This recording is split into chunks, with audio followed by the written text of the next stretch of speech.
for our feature presentation.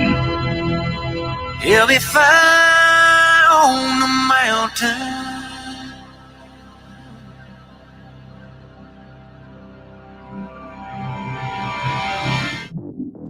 JB and Darren on the JB and Goldwater Show. Line drive right field, base hit. South Carolina wins the College World Series. Watson, touchdown. Hunter Renfrow. He got him, and it's all over. Coastal Carolina rules the roost. They win the championship. And South Carolina has won the national championship. Senegal baseball team has done it again, but this time the Bulldogs beat one of the top teams in the country. They are giant killers. Get the ball to Bennett. He does.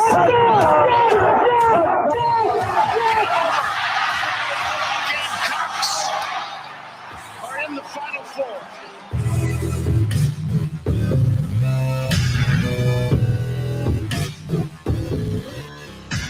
All right, greetings and a good Monday afternoon, and welcome aboard the JB and Goldwater Show, live, loud, and online, and driven by our friends and yours at Stokes Volkswagen. Find them at stokesvw.com. Find us on the all-new JB and Goldwater app. You can download that for free into your phone, and you can watch and listen to our program daily in its entirety until 2 p.m. If you are watching, to the left of the screen is Darren Goldwater. To the right, that's me, JB. We're in our home offices again this week until we decide we would like to be close again. Until we decide we want to smell each other again. That's right. If you're listening to the program, it doesn't matter where we're sitting. We're going to keep you entertained for the next couple of hours. And to do that, we've got some great guests today. Wes Mitchell and Debbie Antonelli both going to join us both with a bunch of information to pass along. We'll get to that here in just a moment. Make sure you follow us on social media across all platforms at JB and Goldwater, and individually at Sports Media JB and at Darren Goldwater. 843-321-8893 is our phone number. It is also our text line, and that is open. If you'd like to send us a question, comment, concern, critique, whatever it may be, pass it along. Darren and I will plug it into the program and make it a part of what we do here on a beautiful Monday afternoon. I mentioned Wes Mitchell at 12:30. We'll talk to him about the future of Frank Martin. A decision is expected on Frank Martin in the next 24 to 48 hours. One of his former players just in the last few minutes has been speaking up on Twitter about his former coach as well. I'm going to read you a couple of those tweets here in a moment. We've got Debbie Antonelli at 1:05 today. Debbie will be calling the tournament again this year. She has 4 games in the first round, and she'll be with CBS with Carter Blackburn. I think, Darren, how many years in a row is this now for that duo? 5 or 6? Is it more than that? I was going to say 4 or 5, but it's been a pretty solid run. It's not easy to break into the NCAA tournament broadcasting little bubble that they've got, that rotation of theirs. So the fact that Debbie got in as an ESPN paid employee is even more impressive. It's a good team, her and Carter. It's a great team. She has 4 games on Friday and Saturday, 1:45 tips, 7:15 tips, and those are being played in Assembly Hall, which is the home of the Indiana Hoosiers, and she will be on site. I've confirmed that with her as well. She's going to fly out tomorrow, so we'll talk to her in literally about 1 hour on the dot, and going to get an NCAA tournament preview from. I don't know that we could get a better preview from anybody besides Debbie Antonelli. You're going to be in for a real treat today when we plug her in. We got some NIT stuff to get to. Obviously, Drew Brees. We got some football scores from the weekend. College baseball this weekend. Gamecocks swept on the road in Austin, Texas. Tough series for them. I actually thought, outside of an inning or two here and there, I actually thought they played really well, to be honest with you. They hit a lot of balls right at people. Texas played exceptionally well this weekend. You tip your hat to them and move on. But we'll get to that here in a little bit. Clemson, another tough weekend. We've got plenty of baseball to get to. Justin Thomas, of course, won the Players this weekend. A marvelous performance by him down at TPC Sawgrass. But Darren, we'll lead off with some hoops here. I'm sure you all know when the two state teams are playing this weekend. I'll mention that quickly. 7th-seeded Clemson, 10th-seeded Rutgers at 9:20 on Friday night. You're going to need to probably double TV this if you want to watch both Palmetto State programs, because Winthrop tips off about 37 minutes after that. The last game on Friday, 9:57 from Farmers Coliseum on TNT. Of course, they take on 5th-seeded Villanova. But Frank Martin in the state of South Carolina really continues to be the news. I hate to say that over the successes of both the Eagles and the Tigers programs, Darren, but his future is something that most are focused on right now and exactly what that looks like. Now, over the weekend, there were reports that came out. We can go ahead. We can put a name with a face on one of them. One was from Phil Kornblut in Sports Talk. Obviously, they reported it, so we'll reference them in their tweet. And he said, "Look, it doesn't look like in whatever the options are laid out for Frank Martin sometime this week, probably today or tomorrow, that there is a future at South Carolina in those options." John Whittle this morning, whom we spoke to on Friday with the Big Spur, also put out a report on thebigspur.com, and that report stated that he can't confirm that Frank Martin won't be the head coach at South Carolina moving forward, but he has spoken with sources, and that certainly seems to be maybe the case, that Frank Martin might not be around much longer as the head man of the Gamecock basketball program. I've poked around a little bit this weekend as well, and I've got nothing that's concrete. I'll just be honest with you. The people I talked to are pretty good about it. I don't know if they're not wanting to say what they know or if they just don't know much, but I would certainly lean more on them than anything else that I could lean on. And they just don't know. I've heard similar things. I feel like there's more truth in that, Darren, that the road for Frank Martin as the head coach at South Carolina right now seems like there's probably a dead end sign on that road at this point in time, but I don't know. And I wouldn't be shocked if he's back, if they confirm him back with some changes in the program. But it is certainly something that we expect to probably get some more concrete information on. And I would say at the latest midday tomorrow. It's not something that'll take too long. It's not fair to Frank Martin. It's not fair to the program. It's not fair to the fan base because of all of the speculation that's been surrounding this job and the performance of the team for almost the entire year. And I've made it very clear that I think he should get a pass for the year, but as the year went along and the losses, and not just the losses, but how they lost and to degree to which they lost, and the issues amongst the team and the roster and certain guys not traveling and not available, it at least lends me to believe that a change might be necessary, but neither way would surprise me. I think if Frank Martin is back, then the Gamecocks have given him the benefit of the doubt for this year, saying, look, you're one of the best coaches that we've had run this program. Let's see if you can't get it turned around. And if he's not back, it was, hey, look, it's a heck of a run. You left the program better than when you got it, but for whatever reason, a new voice is needed and a change is now. So whichever way it goes really won't surprise me. The only thing that would surprise me is if it takes longer than what you just said, sometime tomorrow, Wednesday, something like that. Yeah, John Whittle, I think, did a nice job in laying out typical timelines, postseason timelines, when the coaches at South Carolina meet with the athletics director, of course, whom is Ray Tanner to this date. And it can take some time for them to get around to meetings and things like that. But when there is a pressing issue, which obviously this would be the largest pressing issue you could have, the future of that coach, the timeline generally is sped up. And again, according to John Whittle, that meeting, they might even have already had one this morning. It might be ongoing. I don't necessarily know the answer to that. And I'm with you. If somebody wants to know what I think about this, I think that Frank Martin probably deserves another year. But I also believe that I'm probably in the minority in thinking that. At least the minority that's been vocal about it. Most who have been vocal for a change. There is less and less support by the day because the South Carolina basketball program obviously didn't win many games this year. And as you mentioned, Darren, they didn't look good in the losses. Right. Not that losses look good, but there are different ways to win and lose games. And the way that they were losing games was pretty putrid. I mean, not competitive. I mean, when you get to that point of just not being competitive, it it's a problem. And when there are multiple instances, especially down the stretch of, sorry, he's not available, sorry, he didn't travel, and many more reports throughout the year of a not necessarily lack of leadership, but there isn't a voice that's being listened to. Those are concerning things. Those are things you say, can this be fixed? Is this the right voice, or is it time to have a new voice? Can a new voice get into the heads of these guys? I think some fans too have found some similarities in what Carolina went through with the football program. Here's another similarity. A former player has spoken out about Frank Martin. It's PJ Dozier. He said, "I'm not a fan of these rumors I'm hearing about the future of our men's basketball program at USC.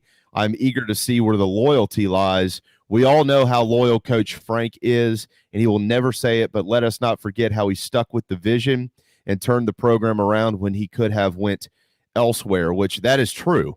PJ Dozier is speaking truth there. Frank Martin was offered other jobs. There was other interest, and he had no interest in pursuing any of those opportunities.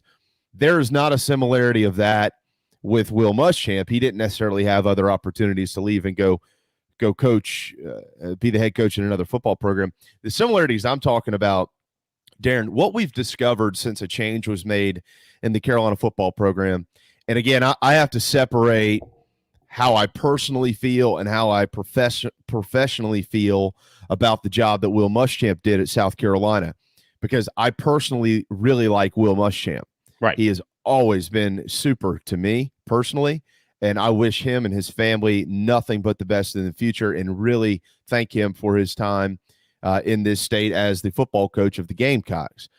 Professionally, I think that there was, as we all do, right? I'm not saying anything that nobody has said, but I'm not using the language most use. There was a lot to be desired. And what we've learned since the change occurred in that program is that there were some issues. There were some real issues there. And some of those are starting to kind of get uncovered. I will say, quick plug to our friend Mike Uve. I listened to his newest podcast this morning. He had Coach Beamer on, he had Brewer on, and he had Mo Brown. And Mo and Ryan both talked about how much time they spent in the facility and just how different it is inside of the facility, the vibe, the enthusiasm, the positivity, as opposed to what it's been the last couple of years. Right. Now, under Will, we all knew that his players loved him. The players at Florida loved him. The players at South Carolina loved him. But it doesn't mean that the team was moving in the right direction. Your players can love you as a coach, but it doesn't necessarily mean that the program is in a stable position moving forward. And as Shane has been there, we've seen some of those layers peel back. Now, I'm not saying that is the problem at South Carolina. We all know that the players love Frank. Those who've played for him, those who've been kicked out of the program by him, like Rock Felder, love Frank. We all know, as far as we know, that these guys love Frank and appreciate Frank because Frank truly loves them. What you see on TV and what goes on in a locker room are way different with Frank Martin. And so this is my question. In discussing the similarities in the situations, is that the same thing? Are we at that point here? Has Coach Tanner seen that unfold as well? Hey, look, I get it. The players love you, but the program's got problems, and we've got to figure out how to fix these problems. I don't know, and as time goes on, you get those answers. But I don't blame fans for looking at the basketball program in the shape that it's in the same way or in a similar way that they looked at the football program back in, I don't know, I'd probably say mid-October. The thing that happens when you have players, coaches, if you will, I mean, with any coach, after a while, the message can get stale, particularly if you're not winning. Then the message can get stale much faster. If there's that tight relationship, if it's the player's coach and everyone loves him, then when things really do go wrong, it's oftentimes harder to fix because there's this loving type relationship. And sometimes that works. Sometimes it works very, very well. But when it comes time to fix things, Sometimes it doesn't work that well. Sometimes you need to be a little bit of a father-son coach-player than kind of player-player type of thing. You need to be able to instill that fear and that drive, but in a positive way. And like you, I'm not saying that's not happening now, but we know that that's a possibility. And we know that when player coaches get to the end of the road with a certain place, that becomes a common theme, that there isn't a concrete way for them to rally the troops and to fix things. And you hear it all the time about voices getting stale, coaches just getting stale, guys need to hear something else. It could be at that point. I think that's the biggest determining factor right now for Ray Tanner. Is this the voice that can turn things around, that can bring recruits in, that can have a full buy-in? Or does this program need a new voice? I think that's the biggest question. Yeah. I mean, Coach Tanner, look, the one thing that we know about Coach Tanner is he looks at every situation from every angle that it can be looked at. And so he generally will have enough information to make what I generally believe is the right decision. That's me saying that. I know that some people might not agree with that, but you know, when you look at, like you said, the message could be stale. The program itself, even if there's a love fest between coach and player and coach, fans and coach, whatever it is, it doesn't necessarily mean that the future is bright. And you have to be somebody, you have to be in the position of a Ray Tanner to be able to peel all the layers of the onion back and kind of find the core. And is that core rotten, or is that core in still pretty good shape and you can move forward? None of us are in that position. We only see what we see. And, you know, some people make derogatory or pretty hurtful or hateful comments on social media because they see blowouts and games, and that's the only thing that they see. You and I have an opportunity at times to see a different angle in all these programs because of what we do. And so we're going to be a little bit more careful with some of our comments and our approaches and the things that we discuss and report or whatever you want to call it. And, you know, I don't know that core is necessarily rotten, but you know, there are other angles that you're going to have to look at this from. And when you look around the SEC, you know, South Carolina was the darling of the league 4 years ago. They were the program that all of a sudden, Darren, I think they would have been considered one of those.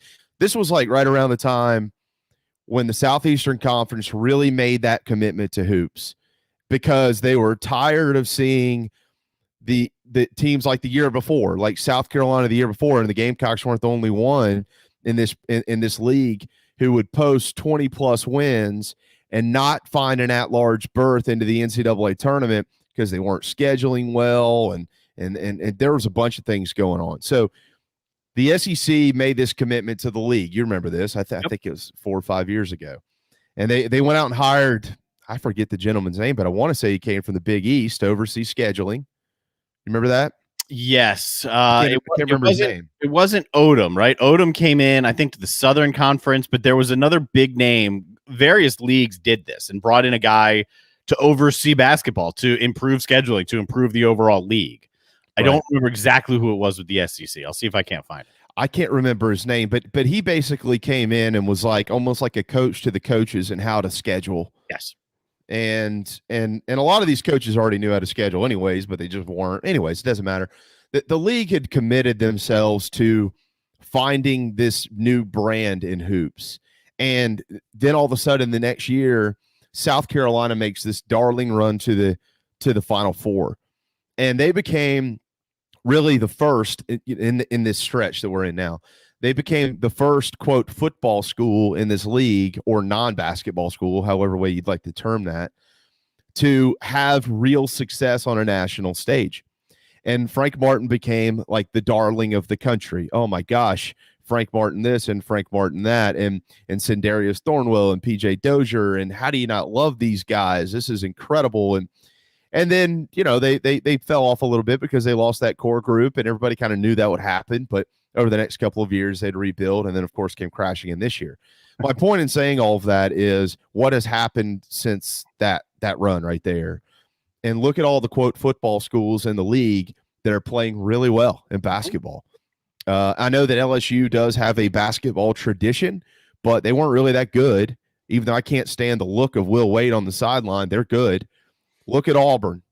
I know that Auburn struggled this year. That's not going to be normal for them. Bruce Pearl's already proven that. Look at Alabama, and look at what Nate Oates has done, at Alabama. I mean, and these are just a couple of examples here. So when you're Coach Tanner, this is the way I see it, at least, or Bob Kazan, the board of trustees, the influential folks in Columbia who will make these decisions. They because of Carolina's recent history going to the Final Four, and because of what they're seeing around the rest of the league, they don't see any reason to not have more success at South Carolina. They feel like expectations have changed. They feel like the level of play, the hype around basketball, the notoriety in which should surround the program has changed. Frank Martin changed that, but is Frank Martin still the guy to maintain that? And you can run off all these, and look, we've done it around here, right? We've done it around here for, a few weeks. David Cloninger threw out a great number. I threw out some great stats with Mike Morgan a couple of weeks ago that the history of South Carolina hoops hasn't really been very good. But I can't say that in the same sentence of, well, expectations with football have changed and they expect to win 8, 9, 10 games a year without being contradictory in myself. Like, sometimes expectations change. And when your expectations change for the better, then you've got to keep up with the times. And that's the decision they have to make here. Have our expectations changed? And is Frank Martin, although he's the one that changed them, is he the one that can continue to meet those? It's a good question, because I'm not sure you can find a consensus among Carolina fans. Let's just start there with what the expectations should be for the basketball program. Should it be once every 5 years, twice every 10? Should it be a little bit more than that, going to the NCAA tournament? What exactly are the expectations? There's a very definite gap in terms of what some fans think and what other fans think. And I would imagine within the organization or the school and some of the prime supporters as well, there's a gap there. And some would believe maybe it's twice every 5 years, 4 times every 10, maybe some believe it's 3. So it's hard to exactly figure out what the correct expectations would be for the program. So you got to start there first and foremost. I mean, David Cloninger has pointed it out over and over again, right? You've been eligible, Carolina has, for the NCAA tournament 81 times. You've been 9. 1 time in 9 years for Frank Martin is precisely on brand. So what is realistic for this South Carolina program? You don't want to just sit back and say, wow, maybe once every now and then. You want to strive for more, but maybe there's a building block. Maybe there's a ladder that you kind of have to progress through with expectations, a short-term expectation, either for Frank Martin or the next coach, and then a longer-term expectation. Where can this team be in 3-4 years? And then in 5-6 years, how realistic is it that we're competing for championships and regularly competing to be in the NCAA tournament? I think that's the better way to go about it, kind of building block expectations. Sure. Yeah. Again, another former player, by the way, and this is a big one. Sindarius Thornwell said, "You can't name me another coach that battled the things Frank battled this year and still managed to be there fully invested." Here's the credit where I give guys like Thornwell and PJ Dozier and what they're now saying today on Twitter. First of all, maybe they know something that we don't know. Maybe a decision has been made or is close to being made, and they know something that we don't know, and they're now speaking up to try to prevent that. I don't know. I'm speculating on that. But here's the other thing. These guys talk to Frank all the time. Yep. And what Frank tells them and what Frank tells us, not the same thing. So I don't know that or I know, or Wes Mitchell coming up here, or Debbie Antonelli coming up at 105 today. I don't know that any of us know the true ins and outs of what was going on in that program. Greg just made a great point, and I like that. I like that point for Greg there, and you just followed it up, Darren, with 2 and 4. Greg said Clemson making making it this year also is not helping Frank's seat at all. And as you mentioned, that's 2 trips in 4 years for Brad Brownell, whom, by the way, just a couple of years ago, even last year, basically. He's on the hot seat a lot. Yeah, I mean, nobody wanted him. But you know what? Credit to D-Rad, who stuck with him to rebuild this Clemson program. And the rest is now history. I mean, Clemson's back in the tournament. So I think we got to get to a break here in a second. I think what's really important in this, Darren, is what they saw this year specifically. Is this a trend or is it a bump? If it's a bump in the road and the answers are there as to why it was a bump in the road and how it can be fixed, okay, you're having a different conversation about the future of Frank Martin. If this is a trend and the conversations being had about this program itself, if all evidence is pointing to this, I don't know that this can get better quickly, then that probably is the answer that we have been hearing more so in the last couple of days. Yeah, and I like what comment we just got here. If history is the goal, scrap everything. You always have to strive to improve, and that's true, right? I mean, and you're going once every 9 years. There's a lot of room for improvement right there. So, what's the realistic step? I mean, is it all right? We've been going once every 9 years. Now we need to make it 4 every 10 years. Yep. Or is it let's go twice in 6 years? Let's try that first. That's where I'm coming from. Yes, you have to strive to improve, but before you put this big old expectation out there, let's try and meet the small goals and route to the bigger goal. Yeah, well, he's spot on, and I'm not sure who said that, but that's exactly right. And that's what I've said this for weeks around here. You can back me up on this. I don't judge Frank on 9 years. No. I judge Frank on the last 4 years. Period. Yep. When he got it to the Final Four, it was okay. You've arrived. What comes next? You're always going to have an off year or whatever it is. That's fine. But now, is the program here? It used to be here. Is it here now? What does the future look like? And if it's a gradual slide, okay, you've got a problem. If you're kind of staying there and you hit a bump in the road and the next year you go up and down, okay, that's fine. It's the same thing in football. People can talk about South Carolina's football history all they want to. It doesn't matter. Fans don't care about what happened prior to basically 2010 or for a lot of us prior to 2000 when it really got turned around under Lou Holtz. It's like we care because it's our history and we're proud of the players and we're proud of the coaches and we're proud of the program. But it took a step and then it took another step.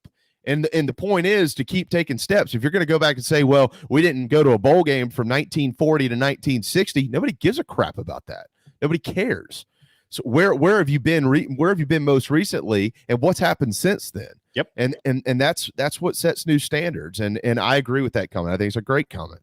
And so we'll see what happens. We'll talk to Wes Mitchell about this here in just a couple of minutes. We're also going to get a spring practice preview with Wes Mitchell, because on Saturday, South Carolina will open up the inaugural Shane Beamer era in Columbia for the first time, seeing his guys actually on the field doing something with a football. So that is all ahead. Again, Debbie Antonelli, she will give us a March Madness preview at 1:05 this afternoon, and she's got games this weekend on CBS. Really looking forward to talking about that with her. Before we run to a break, Darren, I will pass along this weekend's quick college baseball roundup for all of you in case you missed it. Charleston Southern took 2 of 3 from UNC Asheville. They're 4-5, 4-2 in the Big South. First year coach Mark McMillan has got the Bucks playing pretty well. They've got PC tomorrow night on the road in Clinton. The College of Charleston went 2-1 this weekend, opening their season in the CAA. They lost Friday and took a pair on Saturday from William and Mary, now 5-9, 2-1 in the league. How about the Citadel Bulldogs? They're at 500. They swept Davidson. They'll open the SoCon this weekend at home against the Wofford Terriers. A couple of big scores in there, 19-0 on Saturday, 8-4 on Sunday, and then a couple of goose eggs. They didn't allow a run in the first 18 innings of the series. They shut out Davidson on Friday night as well, 2-0. So a big weekend for Tony Skull and the Citadel. Congratulations to them. Clemson continues the skid. It's 6 in a row. and they're now 1-5 in the ACC, 5-8 overall, being swept in Chapel Hill this weekend by the North Carolina Tar Heels. They get a crack at Georgia State tomorrow night at home, and then they'll welcome Virginia Tech to Doug Kingsmore Stadium on Friday in a 3-game series against the Hokies. We'll see if Monty Lee can get them turned around, but it's not been fun in Tiger Town. Coastal this weekend took a split against Florida International. They played a 4-game series, NC State tomorrow night, then at West Virginia. So big week ahead for the Chanticleers, now 10-5 overall. And South Carolina couldn't get the bats going against a great staff. The Longhorns pitched really well throughout the weekend, played exceptional defense, and swept Carolina. Now 11-3. Gamecocks have Davidson tomorrow night at Founders Park. And then it's Kamar Rocker and Jack Leiter and the Vanderbilt Commodores, ranked number 2 by D1 Baseball in Nashville, starting Friday to open the SEC season for South Carolina. So it's going to be a difficult stretch. We'll see if they can get it done. But the Gamecocks now newly ranked number 16 by D1 Baseball. They only dropped 4 spots after that sweep. I think that should tell you what D1 Baseball thinks of Carolina, and also now what D1 Baseball thinks of Texas. Since the Longhorns opened the year 0-3 against Mississippi State, Ole Miss, and Arkansas, they've won a lot of games since then. The Longhorns now cracking the top 10 at number 10. There you see it on the screen. If you're watching, Arkansas is still number 1 in the country by D1Baseball.com. All right, it is time for a timeout. When we return, Wes Mitchell with Gamecock Central joins us right here on the JB and Goldwater Show, driven by Stokes Volkswagen. Peace and love at Stokes V-Dub. This is Mike Mazzell for Stokes Volkswagen on Ashley Phosphate Road. Whatever you got planned this week, cancel it. 72 new Volkswagens will be sold in the next 72 hours at whatever price it takes. I repeat, 72 new Volkswagens will be sold in the next 72 hours. For the first 72 car buyers interested in saving up to $6,000 on a new Volkswagen for 3 days only. Every new Volkswagen and pre-owned vehicle at our bottom line price. Direct to the public, regardless of profit. Qualified purchases with interest-free financing for 60 months, and all trade-ins will be accepted. Interested parties should arrive early for best selection. You will not find a lower price anywhere in the country. 72-hour Volkswagen clearance, savings up to $6,000, 3 days only at Stokes Volkswagen on Ashley Phosphate Road or StokesVW.com. Peace and love at Stokes V-Dub. $16.66 per month per thousand borrowed for 60 months at 0% APR with 0 down. Plus tax tag includes $499.50 administration fee subject to VCI credit approval. Expires month end. What's up, everyone? JB here. Want to tell you about my friends at McFadden Pest Control, as we do every day on our program. I love these guys. They've been in business over 40 years, and they treat our family like they've only been around for 4 days. Always doing their best work, trying to earn our business, although they know that they'll always have it. Heath and the guys take care of our quarterly, our mosquitoes, termite bonds, anything we can get them to do, they do it. They're the best. They're friends. Heath even often texts me and just asks to see how my family's doing. It's amazing. I can't say enough about McFadden Pest Control. Switch to them. You'll never have anyone else protect your home. McFaddenPestControl.com, McFaddenPestControl.com here in the Low Country. Guys, spring is finally in the air. You know what that means? Basketball in its home stretch. March Madness promotion at Dog and Ducks, 3 locations in Mount Pleasant, Bell Hall, Park West, and Clements Ferry Road. From now until the end of the tournament, $5 Sweetwater pints. That's right. Every Sweetwater, just $5 at Dog and Duck, Park West, Bell Hall, and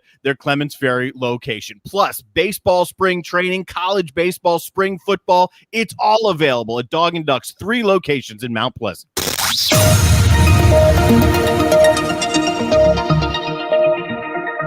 You don't think? You don't think? But I don't think you should be butting in when I'm talking to my team. You're my assistant, okay? You're supposed to back me up and go get me juice boxes when I tell you. Now go get me a juice box. You know who you're talking to. I'm talking to the juice box guy. You're crazy. Now, JB and Goldwater, live in the Low Country.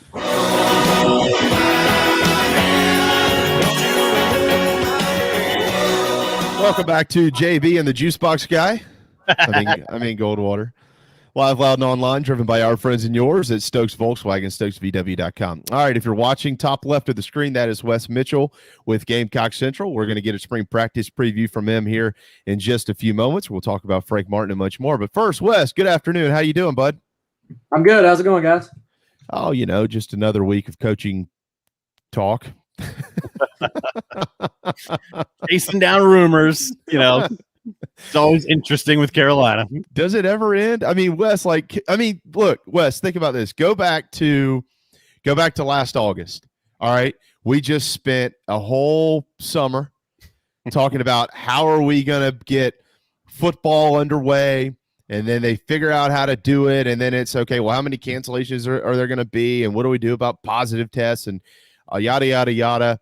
But, okay, well, how are we going to handle basketball? Well, how are we going to handle baseball? So they roll out all these plans to figure out how to do this, but there was one constant, it seemed like, in all those conversations across the country. It's a COVID year. Nobody's going to lose their job or anything like that. And here we are in South Carolina talking about we've already seen one coaching change with the football program, and now potentially the second most high-profile job in that athletics department, maybe a change coming that way as well. I mean, could you have imagined this 7 months ago? No, I think anybody that says they did imagine it would be lying to you. I mean, that was sort of something where I will say South Carolina was probably the program that kind of set the standard. I think they were the first one to say, hey, we're still willing to pay a buyout. I think until that point, it seemed like the major programs sort of were going to do exactly what we suspected and say, hey, you got another year. This doesn't really count as far as judging wins and losses, just, get through the year type thing. And then South Carolina makes a move. And I think we slowly saw other schools say, well, if they can do it, so can we. And, you saw several changes on the football landscape. And now, obviously, everybody's seen all the Frank Martin, the men's basketball rumors here. And, I guess I read before we came on, Indiana has made a change. And, the appetite to win is still there, even with the effects of COVID, which, obviously have affected a lot of programs, including South Carolina. Do either one of you think that if let's say Carolina does make a move, Darren, Wes, do either one of you think that the Indiana opening would have any impact on this? We'll start with you, Wes. I mean, in terms of candidates, like going for the same people? Yeah. Right. Or, I mean, I would imagine probably not. Unless there's just somebody that makes sense for both that I'm not really thinking of. You would think it's probably a very different pool of candidates, very different job, both from location, history, connections to the school. I mean, maybe there's somebody out there that intersects, but I kind of would think no. Yeah, but you're talking about a blue blood of college basketball, and that's not where the Gamecocks are. I mean, if you're going after the same guy, you're losing on that guy. That's probably a good bet. I saw Jeff Goodman. Jeff Goodman? Yeah. Jeff Goodman. Who am I thinking of? John Goodman, the actor. I was thinking I said that wrong. Jeff Goodman tweeted that Chris Beard and Bryce Drew should be high on that list Brad Stevens too for Indiana with the Celtics now. Oh, I didn't think about that one. Mm-hmm. Yeah, I wouldn't think that there would be much crossover. I mean, we're speculating. There's not an opening at South Carolina. Wes, look, I know your guys are. I know you've been digging into this, and we don't have an answer yet. I think we all expect to have one pretty soon, today, tomorrow, maybe. But are you leaning one way or another here based on information you've got? Yeah, I think it's been really fluid, y'all. This is something, frankly, it's sort of been bubbling, I think, behind the scenes or below the surface for a couple of weeks now. And now we're starting to see it come to a head. I think still fluid. I think Frank Martin and some of the administration have already met. I think they're in the process of meeting later on. And, we'll see to what conclusion they come to. But I was sort of leaning one way, but also was kind of warned, hey, this is still a very fluid situation that we're going to have to see how it plays out, because obviously there are concerns about the basketball program internally and if it can get fixed and, what needs to happen to fix it. But then, there's a $6.5 million buyout at play here as well that I think, again, you've already paid one big buyout. I don't really think there's going to be any mitigation on this thing where it gets significantly reduced. So, at this point, so are you willing to do that again? I think it's one thing to sort of, let's say Frank Martin had gotten another job or, something else comes open, and then you say, just go for it. And it's like a mutual parting. It's another thing entirely to like truly fire somebody and then be on the hook for all this money. So I think because there are so many different sort of little variables at play here, it makes it kind of difficult to, I guess, project exactly how it's going to play out. But I do agree. I think it should be fairly soon that we're going to have a resolution to all this. These conversations that are being had, Coach Tanner, he's thorough with everything. I mean, he's the guy that spends time in one of the aisles at the grocery store and trying to pick out which mustard to buy based on price, based on reputation. It's not like me. I'm like, that one's $1.88. I'll grab that one. I mean, he evaluates everything. What do you think is his most important evaluation right now for Coach Martin? Well, I'd say big picture. Ray Tanner has said this publicly that postseason play and putting yourself in position to be in postseason play is sort of his big picture oversimplification. If you were going to narrow it down to one thing, factor that he looks at for all of his programs. Now, he also admitted, hey, you got to go under the hood a little bit. You got to say, hey, why did this happen? How close were they? What does the future of the program look like? And I think that is the key. That last part is the key to all these conversations. Can Frank Martin get it back on track? What is the path to putting South Carolina men's basketball back in the position where it is competing for being in the postseason? And God, y'all, I mean, to me, it is such a complicated conversation because I can clearly see and I could clearly make either argument for you, to be completely frank. I mean, you could sit here and go the big picture. Hey, have not, this is 9 years, not obviously didn't make the postseason this year. Only made it once as far as the big dance, one other NIT. But then, you sort of looking, okay, well, the first 3 years, do you even count them because of how bad it was? Frank, are you going to find a better coach than Frank Martin? Because he's obviously incredibly well respected in the coaching community. There are so many different factors here. And I will say this, if you're going to make a move, and this is not just, I hate when people are just like, well, who are you going to hire? Who are you going to hire? But in this case, I literally want to know, if you're going to get rid of Frank Martin, who are you going to go hire? Because, it's going to take a lot to, in my opinion, to hire a better coach than Frank Martin. But again, as I sit up here on the fence, I also think, yes, some people will say, well, this is just South Carolina basketball. They should just be happy with where they are. But I don't think you have to think like that if you're a South Carolina administration. You need to have expectations. You need to expect to make the postseason. If you're not expecting that, then why are you even keeping score? Right. Well, the expectations changed when they went to the Final Four. And I mean, how's that any different from football, Wes? I mean, when Steve Spurrier won the East and then they won those 33 games the next 3 years, Will Muschamp wasn't being compared to Brad Scott. He was being compared to the success they had under Steve Spurrier. I would say at the worst, he was being compared to Lou Holtz, going to a couple of Outback Bowls. He wasn't being compared to Brad Scott or Sparky Woods. I mean, people can go in the history well all they want to, but when expectations change, a lot of that, I'm not saying is erased, but in my opinion, it becomes back of mind instead of front of mind in how you move forward.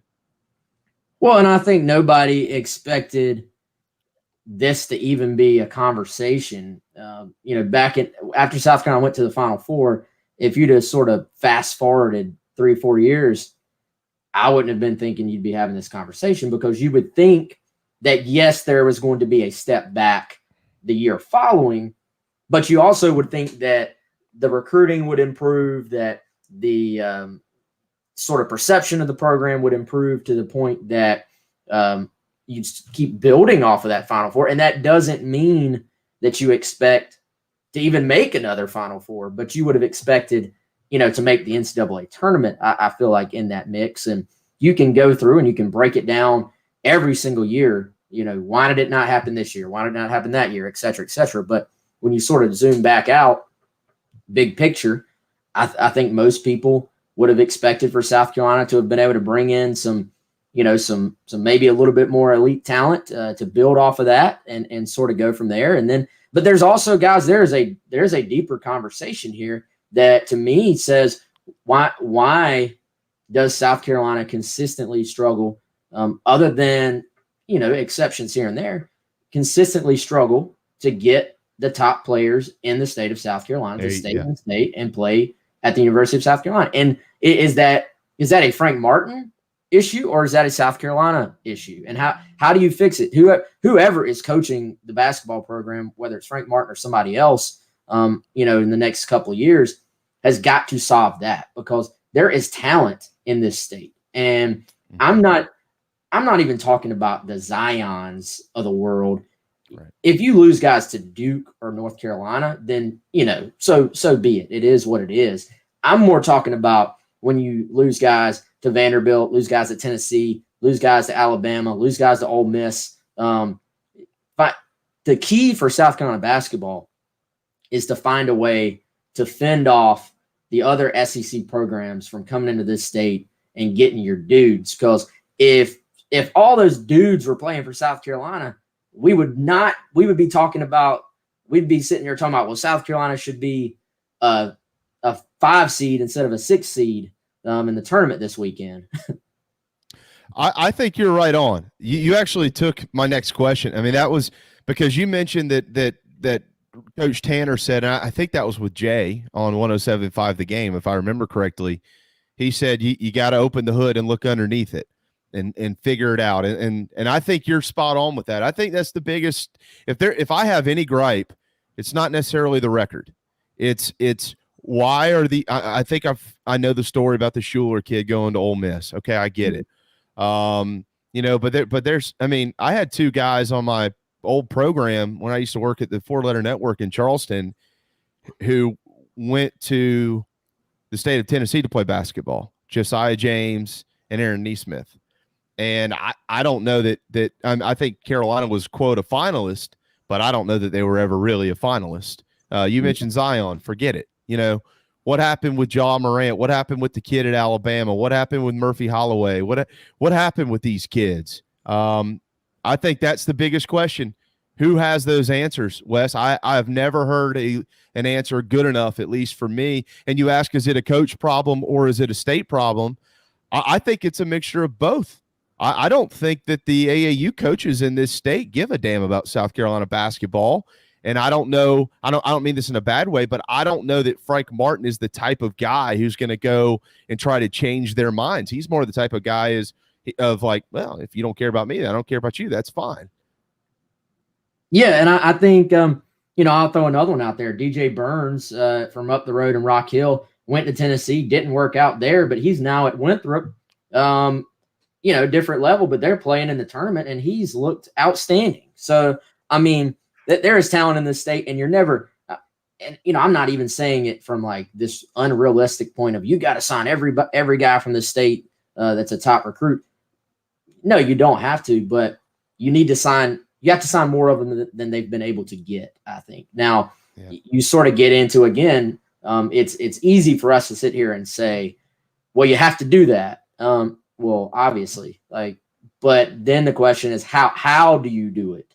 And as you said, no one's been able to come up with that answer yet. So I don't know if it's, can somebody else come in and maybe, talk the right talk with the right people and do a better job recruiting those guys? Or again, is it a sort of problem that runs well deeper than that?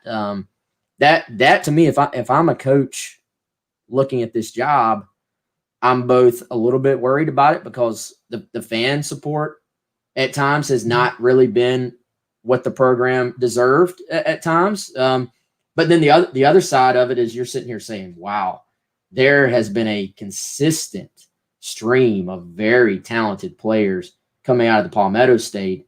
And judging by what I've read from the people who follow basketball recruiting way closer than me, that stream of talent does not appear to be slowing down. It seemed like every year it's, well, there's this upcoming sophomore, there's this upcoming freshman you got to keep an eye on.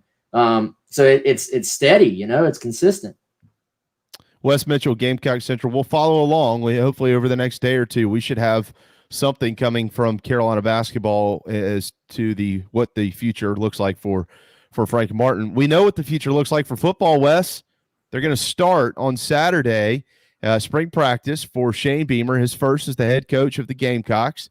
I know you're excited about this, got some really awesome news from the program via an email on Friday. No players will be off limits to the media. That includes freshmen. You want to talk to them, put in your request with the finger and have fun.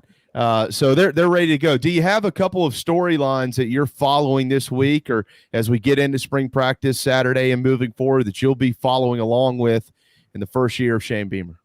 Yeah, I mean, I think obviously good that the freshmen get to talk. And, that was one of the things I didn't – it's like, okay, I can maybe understand the freshmen not talking when they first get there. But if Jake Bentley can – go out and start at quarterback for you as a true freshman, he can probably come talk to us idiots after the game.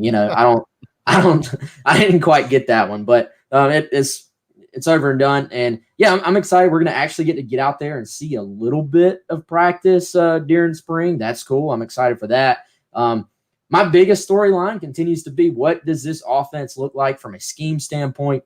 It's a question that I don't think we're going to be able to answer this spring at all, but we'll start to at least get a little bit of a feel for what it's going to be. I think it will probably sort of, it'll be fluid, it'll change as they figure out what they have, what they don't have, what the skill set of the current players are. But, here's what we know. We have Marcus Satterfield. His job is going to be to take these elements from Oklahoma and Shane Beamer, these elements that he's pulled from Joe Brady, these elements from this really sharp offensive coaching staff that he has around him with guys like Eric Kimry, Montario Hardesty, the experience of Greg Atkins at O-line coach. You've got some dudes around you can sort of pull from. What does it all come together, though, and look like? And can he make it all cohesively make sense? And then can the guys execute it? There's a lot of different variables he's going to be pulling from to try and find an offensive, what we would ultimately call an actual scheme. So I'm curious to see what that looks like. There's no shortage of storylines. I mean, there's a little bit of a quarterback battle, maybe that'll be brewing. Can the receiver position get rolling? Defensively, can they find some DBs that are ready to play? What does the defensive scheme look like? What does Pete Limbo's special teams look like? I mean, no shortage. You can just literally pick out of the air, but those are probably my top storylines. What about these transfers? And which transfers do you think will have the quickest or earliest impact in the program? I think first of all, in general, I'll say I've heard the transfers have really just acclimated themselves to the program very well. Sometimes when you bring in so many transfers, you sort of run the risk of, you're just bringing in all these new guys and they're expected to step right in and play. And then there are locker room dynamics at play there that can be negative, right? Well, these guys all are from what I've heard, team first guys, leadership type guys. It's been all positive. The guy that I sort of circle, how's a tongue twister? Amarian Brown, the wide receiver. To me, you look at the need at that position, you look at everything else going on the offense, the loss of Shi Smith. Amarian Brown's sort of the first guy I circled, like, okay, this guy is 100% going to make an impact. Now I get past him, I say, okay, EJ Jenkins, this is the guy that maybe has the most upside as far as being a potential playmaker, among the group they brought in.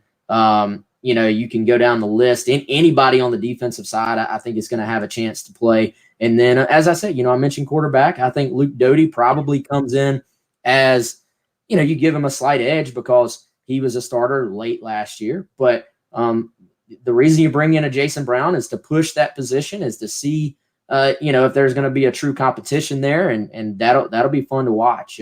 So you have, some unique skill sets that you've brought in among these transfers. And I didn't even think about the kid, Jordan Strong. He led the country in sacks last year. So adding him to the mix on the pass rush side, if you look at it, as well as they have recruited on the defensive line the last couple of years, y'all, I don't think there was really a true dynamic down by down pass rusher necessarily last year. Maybe Enigbare, but you needed another sort of true edge off the edge type pass rusher. So I think Jordan Strong, he's put on some good weight. So I'm interested to see how he looks this spring. I'm interested to see where he falls. I mean, it seems simple to me, but Wes, you're one of the experts here. Doesn't it kind of seem like JJ Enigbare and Jordan Birch are kind of going to be your end guys opposite each other? And if that's the case, where does Strawn fall in that mix?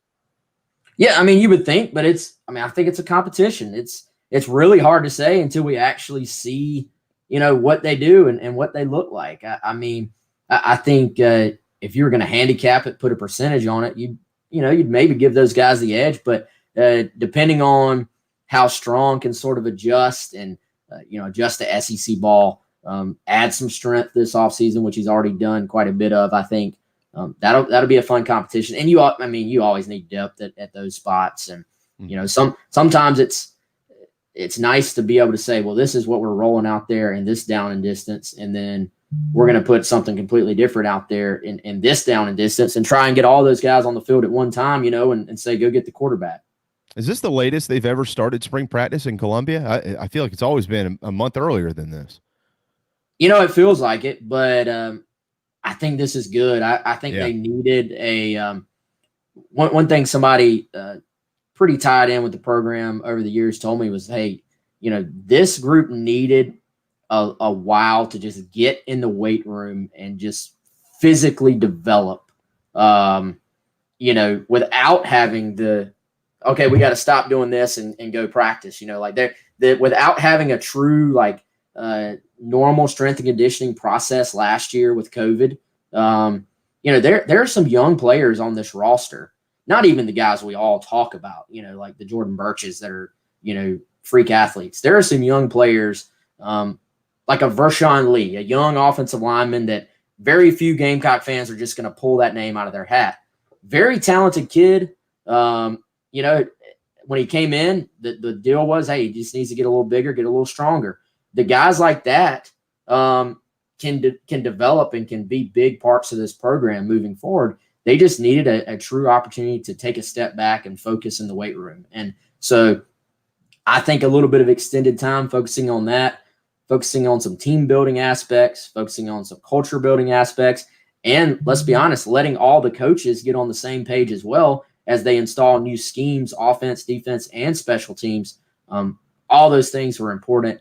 And you're not just rushing back out onto the football field, which is what would have been the case if they had started. Some years go ahead. Let's go ahead and start it up and kick this thing off. But this year, especially, I think a late start is a good start. I think it's perfectly said, Wes. They have let this program breathe as much as it could before they need to get out there and start making some real personnel decisions. We know that you and the team at Gamecock Central will have us covered, as you always do, but this is an important week for football and moving forward over the next month or so as they start to get some things ironed out. Of course, we'll keep our eyes peeled with the future of Gamecock basketball and the weekend series and now the SEC season coming up in baseball and so on and so forth. The selection shows tonight for women's basketball, so the Gamecock Central staff is quite busy, and as always, we'll keep our eyes on that. Wes, we'll let you run on that note, brother. Thank you so much for another great report, and hopefully we'll talk to you next week. All right, thanks, guys. Appreciate it. Y'all have a good one. Yes, sir. You too. On Twitter at Wes Mitchell GC. Richard Pitino is out at Minnesota. Breaking news from Jeff Goodman. So another coaching change made today. We'll see if South Carolina is somewhere on that list, somewhere down the line.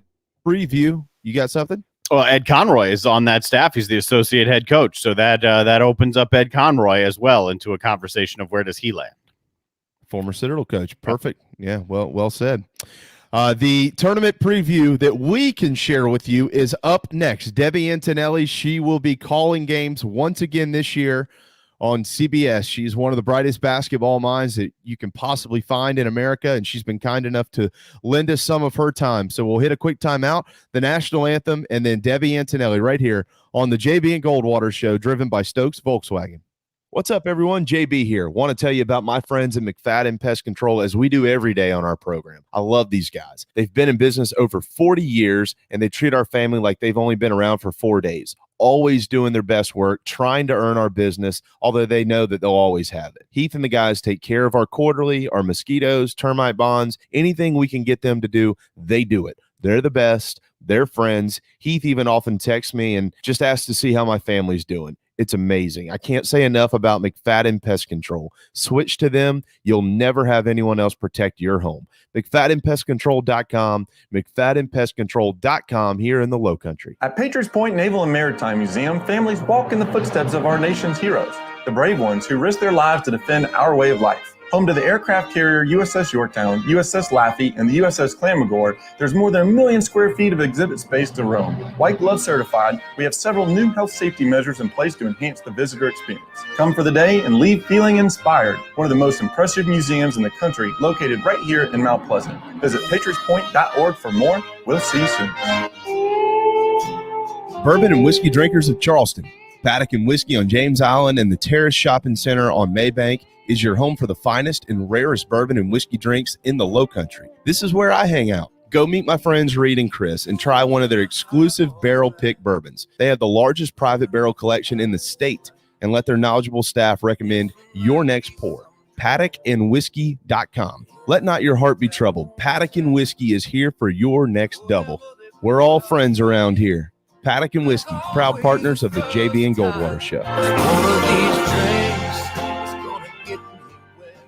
This is Scott Glaze, head golf professional at the Links at Stono Ferry, located on the outskirts of Charleston, South Carolina. I'm inviting you to tee it up on one of the most scenic and challenging courses in the Low Country. Our back nine is highlighted with 3 holes that border the Intercoastal Waterway. Visit stonoferrygolf.com to book tee times and discover all that Stono Ferry has to offer. The Links at Stono Ferry is a former South Carolina Golf Course of the Year and is also home to the College of Charleston men's and women's golf teams. Come see us. We would love to have you. stonoferrygolf.com. Hi, I'm Chris Houff, Public Information Officer at the Patriots Point Naval and Maritime Museum. We're home of the mighty USS Yorktown, USS Laffey, Clamagore, and Vietnam experience. And we're a proud partner of the JB and Goldwater Show. We invite you and your family to come see us and enjoy a day on Charleston Harbor. Visit patriotspoint.org for more information. And now, it is my honor to present the national anthem.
Live, loud, and online.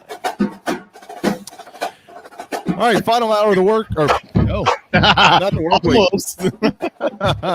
Final hour of this Monday afternoon. Welcome back to JB and Goldwater Show, driven by Stokes Volkswagen. Monday, March the 15th. If you're watching Darren Goldwater's to the right of your screen, I'm to the left. We are, of course, in our home offices today.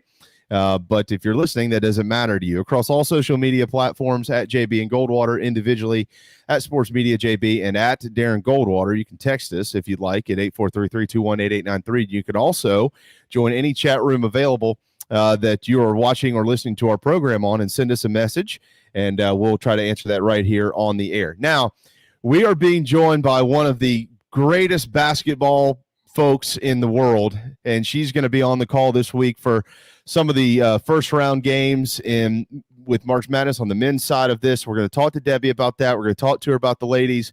But first, Debbie, as we bring you in, Debbie Antonelli, we have major breaking news in college basketball as it pertains to not just the state of South Carolina, but us here in the Low Country. The College of Charleston's Earl Grant has accepted the head coaching position at Boston College. So he will be off to the ACC. That news broken by John Rothstein and Jeff Goodman, and others now are breaking the same information. So, Debbie, as we talk about March Madness, we want to lead this off, though, with your thoughts on Earl Grant now departing the Cougars program and heading to the Eagles of the ACC. Well, first of all, thank you guys so much for having me on the show. And, Earl is a professional and a personal friend of mine, so I couldn't be more happy for him and Jackie and the boys to be able to relocate to Boston College. It's a big loss for us in the Low Country, but it's a wonderful opportunity for Earl and his family, and I look forward to following him at BC because I know he's going to have great success there.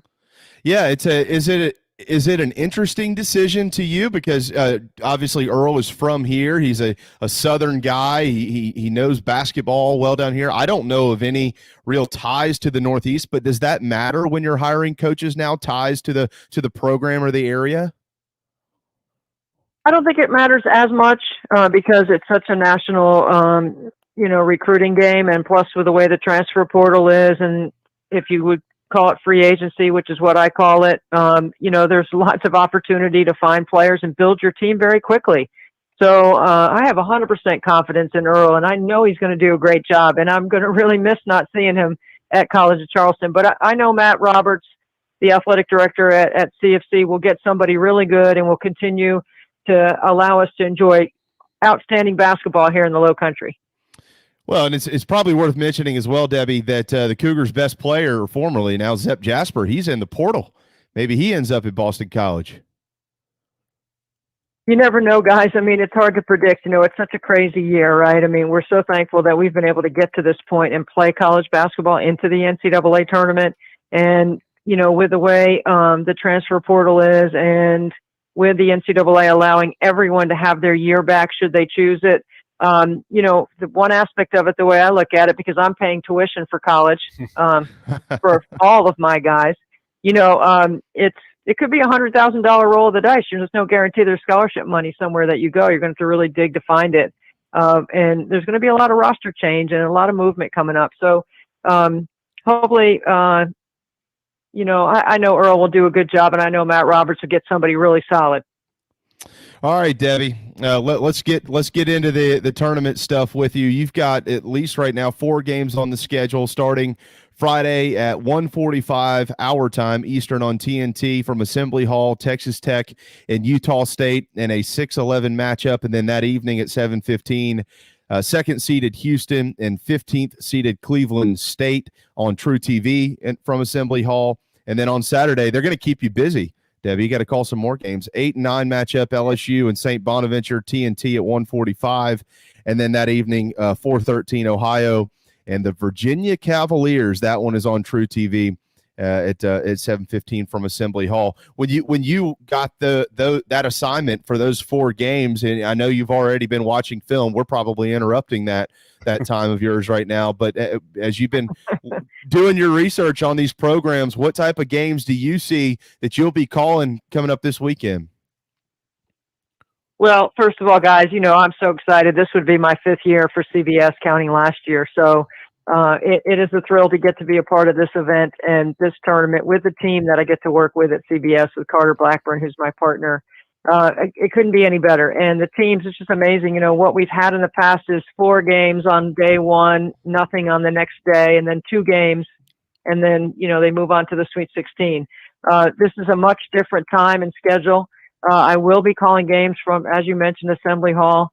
And then on Sunday and Monday, we don't know who we will have or where we will go. But I won't be staying in Assembly Hall. We will be moving probably towards Indianapolis. So I just don't know what Sunday and Monday will hold yet. But it certainly gives me 8 teams that I can get ready for today. Have you and Carter been extended past that first weekend yet, or is this farther than you guys have gone? We've always had the first and second round. Okay. We have not been able to get to the regionals. This is what we've always done. So this is, and then I'll move right over immediately into the women's tournament, and I'll come home for a day, and then I'll go to the bubble in San Antonio, and that will be a little bit longer stay. That'll be about, I think that's like 10 or 11 days in the bubble in San Antonio. I mean, I know you I know you love being at home with your family, but you love this. I mean, this has got you written all over it, right? Like, you're looking at the next month. I don't know how you're staying in your skin right now, Debbie. You guys know, I mean, you know me well. We've been friends for a long time. You know how much I love it. I mean, I got some of my game boards done last night. I went to bed. I got up. I started immediately watching film, and right now I'm trying to get at least a good 20 minutes on every team just to start like the first half of their championship game, just so that I can have a general understanding of who they are and how they play. And then I've got more time to prep for Friday than I've ever had. So tonight there's the women's selection show. I've got several things tonight that I have to do radio-wise and interviews after the women's bracket is released. And then tomorrow I'll travel, and it's all in, guys. I mean, it's unbelievable. I'm sitting here watching film on. And it's just so exciting. It's great. I love it. And the energy and the excitement of it has never tapered. It's still fun, and it's still amazing that I get to do this. Are these the first games you'll have called in person this year? Oh, no, I have been on site. Earlier in the year, I had some games out west, and then I got to call Tara Vanderveer's record-breaking game, the head coach at Stanford, passing Pat Summitt for the all-time wins leader. And I've had I have LSU in St. Bonnie. I had the LSU men live in Baton Rouge in January. So I just came from the ACC women's tournament a week ago. I've been home since January 5th until last week to call the ACC women's tournament. And now I'll be back on the road here for the next 3 weeks. That's right. Okay. We can't keep track of all this stuff, Debbie. Between got you and Mike Morgan, we don't ever know where y'all are. We just hear you and see. And we got what's going on all the time, but it's great. It is great. All right, I want to take a quick drive around the men's bracket with you. We'll touch on some ladies stuff. Ask you about Clemson. This won't take as long as I'm making it sound like it will. In the West, Gonzaga is the top seed. I think that more than likely is probably yours and everybody else's favorite to win that region. But is there a surprise team that you've seen in the West part of the men's bracket? No, you're right. I love Gonzaga. I love the way they play. They can score, guys. I mean, how could I not like a team that could score? They can flat out fill it up. I mean, I don't think they've scored less than 80 points since sometime in November. I think they're really phenomenal. They're balanced. I don't see anybody really, they've already beaten the other 3 seeds that are 2, 3, and 4 in that bracket earlier in the season. I don't really see anybody really putting up that big of a challenge for them. So I don't really see any surprises coming out of there, honestly. Is there a first round upset special maybe we should keep our eyes on in the West? Well, I'm keeping my eyes on mine. I mean, Virginia and Ohio, and I only say that because Jason Preston is a really good downhill point guard, can play in all their ball screen action, and we don't know what Virginia is going to look like or who is going to play because, they've been in quarantine and they won't even travel to Indianapolis until Friday. So that game is on Saturday. They can't practice as a team until Thursday. So we don't know which players, are going to have to remain back in quarantine and join the team later. We'll have to wait and see who that is. So that's an interesting matchup in the first round, and I'm excited about that one. Are you preparing for Louisville as well in the event that something happens with UVA and the Cardinals are in there instead? Yeah. I definitely think with the 68 teams that something is going to happen before we start the tournament, which would open up the window for Louisville. And I'm sure Chris Mack is thinking the same thing. The numbers would be in their favor, I would believe. But once the teams get to Indianapolis, you got to have 7 straight days. And let's just hope that there's not anything that happens. But once the tournament starts, there's no replacement teams. Yeah, and we've just seen that coming through some of these conference tournaments. We just saw it in the ACC, big time. Duke and Virginia. You know, the show goes on. How about it? How about in the East? Michigan's the top seed, but there's Alabama at 2, and they just played a wonderful SEC championship game between them and LSU. LSU had that tip at the buzzer that could have won it for them. It didn't go in. LSU's an 8 seed in that region. Who's your favorite to win the East? I think Michigan is still the best team. I don't want to be chalked the whole way, but I do like Alabama a lot just because, again, they can score. They can spread the floor. They do such a great job of moving the ball. They've got multiple guys that can score on a closeout. And then, of course, I've got the LSU St. Bonaventure game. And LSU, I think, will come into this event with a big chip on their shoulder. We know how good they are offensively. Trendon Watford is a handful for anybody for St. Bonaventure to have to deal with. And I think they're getting dinged pretty good for so-called not playing defense. I think that's going to change. I definitely see them being a second weekend team. So I wouldn't be surprised to see LSU get an opportunity to play Michigan, and I would really love to see that one. These, if chalk holds and you get all 1-8 matchups in the second round, I don't know if that'll be true or not, but if it does, there are some, not just that one. You could have Baylor and North Carolina in the South, and I like Baylor, but North Carolina, Debbie, this is their time of the year. That would be, I think, a heck of a matchup, and I think the Bears would be very much on their toes going into it. Especially if Roy Williams goes with that gigantic monster lineup that he can put on the floor that is just going to own the boards. And that space and taking up space and scoring points in the middle. The guard play for Baylor has been outstanding all year. I'd expect it to be really, really good, but that's a nice contrast when I look at those two teams. I know how good Baylor is defensively, but honestly, guys, when you get to the tournament, a third of what you do really well shrinks. So if you're really good in transition, you're going to probably lose a third of those points. If you're really good at turning teams over, you're probably going to lose a third of those points because the game's shortened, possession's shortened, and you got to be really good in a quarter court on both ends of the floor. So that, in a slowdown game like that, North Carolina on the glass and their punishing front line could be really challenging for Baylor. I didn't ask you. How about in the East? Do you have an upset special or maybe a game to keep an eye on for all the bracket pickers out there in the East? Michigan State, are you kidding me? In the play-in game? To me, that's just amazing. I think they can get to the second weekend for sure. When they're healthy, they're really good. And remember, at the beginning of the year, they were a top 10 team preseason. And this is, Tom Izzo's time of year. This is March. This is his time. I sort of like them getting a chance to win a couple. But if you've been following Florida State all year, you know how good they are. They haven't played their best basketball leading into the ACC tournament, and they did get to the championship game. But I like Florida State's sheer ability to overpower people 1 through 5 with their size. In the South, a couple that I've circled, Debbie, interesting, a typical, right, 12-5. Winthrop, they've got Villanova in that 12-5 matchup. That's one. And how about Virginia Tech? They got a 10 seed. I think there's some folks that think that might be a little low. They've drawn Florida as the 7 in the South. Those two matchups there. Do you like one or the other in an upset? I've had Florida and Virginia Tech both this year. Florida I've had several times, and they're really good. But I think Tyrese Radford can keep Trey Mann in front. I think Wabisa Beatty can guard Tyree Appleby, the point guard for Florida.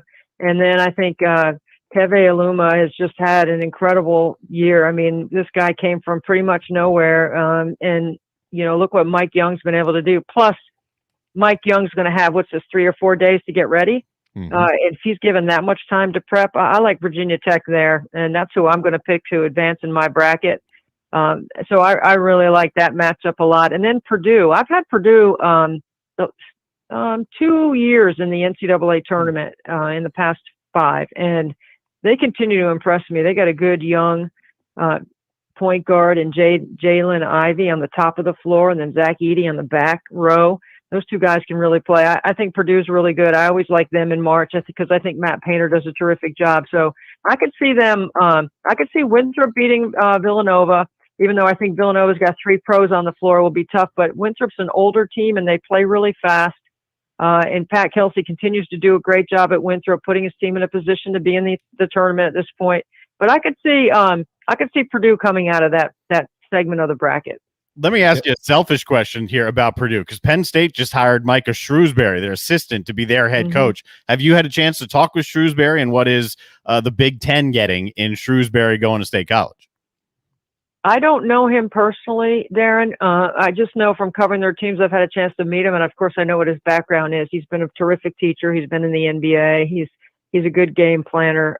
He's really anybody who's coming from Matt Painter's staff, I think very highly of. I think it's a great hire by Sandy Barber, the AD at Penn State. I'm looking forward to seeing what he can do. And Penn State is becoming more relevant in the Big Ten, but man, that is a tough league to crack. Kind of like the old ACC. Like if you can get to the middle part of the league, you're going to get in the NCAA tournament. And I could see Coach Shrewsbury doing a really good job there.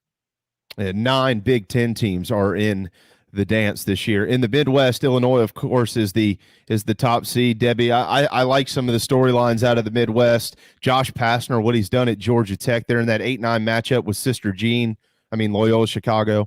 You got, of course, Clemson down there in that 7-10 with Rutgers. I know that it didn't go their way in the ACC tournament, but if Clemson plays defense, generally they win basketball games. So when you look at the Midwest, obviously Illinois is the top seed, maybe the favorite to get out of it. Careful with Houston there too, but what else do you see in that region? Well, first of all, I can't wait to see the photo opportunity with Josh Pastner meeting Sister Jean. I just think that's going to be one of those memorable moments in the tournament just because Josh is so positive. And, of course, Sister Jean, we know what she means to Loyola and what she meant to college basketball a couple of years ago. I think Georgia Tech is really, really good. And I think the ACC did not get treated fairly in that matchup, in particular with Georgia Tech, because I think they are much better than a 9 seed playing in the 8-9 game. That's tough. But because I think they're so good, the way they play defense and the high risk, high reward way that they play, that could take you into the second weekend. So I really like Georgia Tech there. And then I've got the Houston Cleveland State matchup, and Houston is in Cleveland State. They actually match up in size. Usually you'd see when you get to a 2 and a 15, you'd see a significant size difference, but they're about built the same way. I expect that to be a really high scoring game. Cleveland State has to make it up and down, and Houston has no problem playing that way. I don't know if Houston, I wouldn't pick them as my Final Four team coming out of that bracket. I do think they're very talented. I think they'll play really well, and I think they'll show well because of the way they defend. But I really like Illinois out of that bracket. Isn't there some crazy stat on Cleveland State? Did I see this right? Where they gave up like a 35-point run or something in a game earlier this year? 40 zip run to Ohio University. Actually, they lost by 60. I think it was in the very beginning of the year. And Dennis Gates is the head coach at Cleveland State. I don't know if you guys know Dennis's background, but he was on Leonard Hamilton's staff for 8 years, and he is a great guy. And I can't wait to ask him about that. But he's in a short time has put together quite a competitive team, and you watch them in the Horizon League to take down Oakland the way they took them down, because Greg Campy's been a mainstay in that league for 30 plus years. That's the team that you usually have to go through to win. Wright State's always been good. They've been in the tournament recently, but Northern Kentucky's been in the tournament recently, but this is a heck of a job by Dennis. And I don't think they were thinking about that 40-0 run at all right now at any point during this part of the season. Well, so you've got all the research on that, because you've got Ohio versus Virginia, and you've got Houston and Cleveland State and Ohio. Yes. That's the game that happened in. Wow. What a I already looked at that box score, guys. And Cleveland State didn't have anybody in double figures that game, and they looked like they did not play well. And I'm not sure if they weren't missing somebody as well. So that's one that we don't really worry about too much at this point. Totally different team at this point in the season. Just out of curiosity, what was the score of the game? Oh, it was like 101 to 40 something.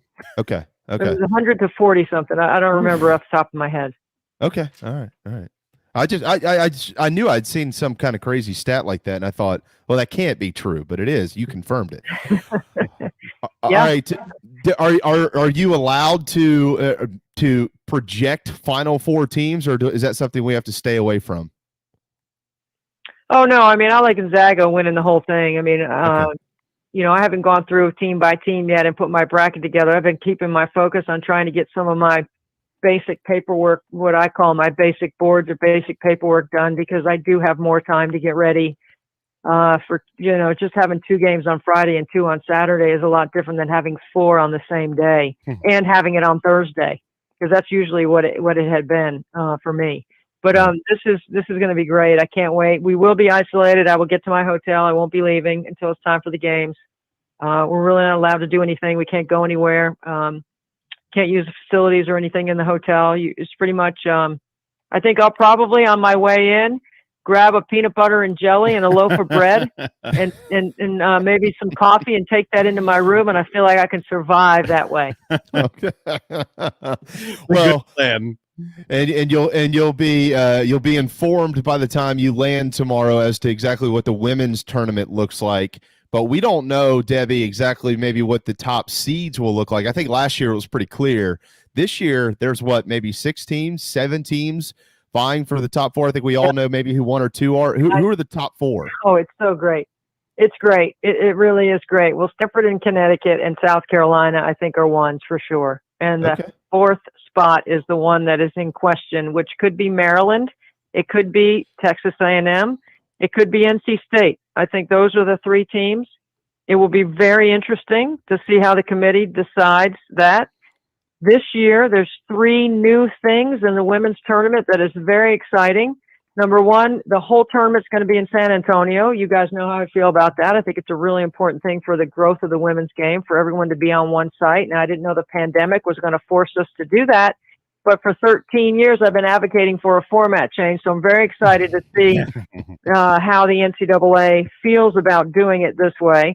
The second thing is we're going to be on a true S curve. There is no geography to determine the 1 through 64, which is very exciting. I think the game has earned it. The players and coaches certainly have.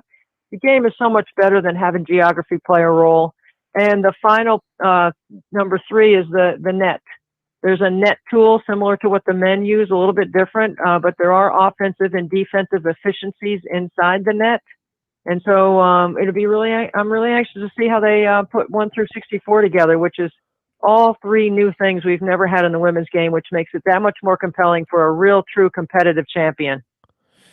In saying all that, Debbie, all right, NC State and Texas A&M both. I know South Carolina won the SEC women's tournament, but NC State and A&M both beat the Gamecocks earlier this year. So what in your mind has Carolina on the one line for sure, and not necessarily the Wolfpack or the Aggies?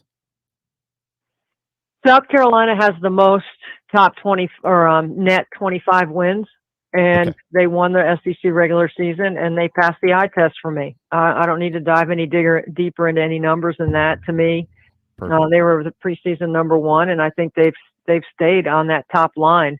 NC State is an interesting one because they do have wins over 2 number 1s in the country on the road, which has never happened in our game before. They did beat South Carolina. A lot of people forget that NC State was down a player in that game, which is a very important player for them, who comes off the bench as their 6th player.